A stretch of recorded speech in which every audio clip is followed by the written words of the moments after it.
Chairman new Karachi town Mohammad Yusuf का Christmas के हवाले से न्यू कराची टाउन में कायम गिरजा घरों का दौरा। गिरजा घरों के अतराफ में सफाई सुथराई, रोशनी के किए जाने वाले इंतजाम का जायजा। इस मौके पर chairman new Karachi town Mohammad Yusuf ने गिरजा घरों के इंतजामिया और जिम्मेदारान से मुलाकात की और उनको क्रिसमस के मौका पर न्यू कराची टाउन के इंतजामिया की जानिब से मुकम्मल ताउन का यकीन दिलाया। गिरजा घरों के इंतजामिया ने chairman new Karachi town Mohammad Yusuf का शुक्रिया अदा करते हुए कहा कि जमात इस्लामी के मुंतखब बल्दियाती नुमाइंदे हमारे साथ भरपूर ताउन कर रहे हैं और हमें उम्मीद है कि हमारे मजहबी त्यौहार पर कोई दिक्कत नहीं होगी। इस मौके पर चेयरमैन न्यू कराची टाउन ने क्रिसमस की मुबारकबाद देते हुए कहा कि जमात इस्लामी के मुंतखब नुमाइंदे बिला तफरीक और रंग नस्ल अवाम को बुनियादी सहूलियात की फरहमी को यकीनी बनाने के लिए कोशिश हैं।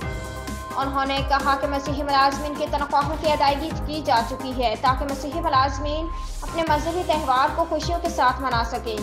इस मौके पर अक़लीती कौंसलर आमिर ने chairman new Karachi town Mohammad Yusuf का शुक्रिया अदा किया और उनके मुकम्मल ताउन पर खराज तहसीन पेश किया। ईस्टर्न रॉयल रेजिडेंसी गुलिस्तान जौहर के सबसे VVIP ब्लॉक 1 समामा शॉपिंग सेंटर और कॉन्टिनेंटल बेकरी के वस्त में तमाम मुताल्लिका इदारों से मंजूर शुदा आसान माहाना के साथ 5 कमरों के पूरा साइज अपार्टमेंट और showroom, rooftop garden, secured entrance, basement car parking, खूबसूरत एंट्रेंस लॉबी। बुकिंग और तफसीलात के लिए राब्ता करें 0311 699 676।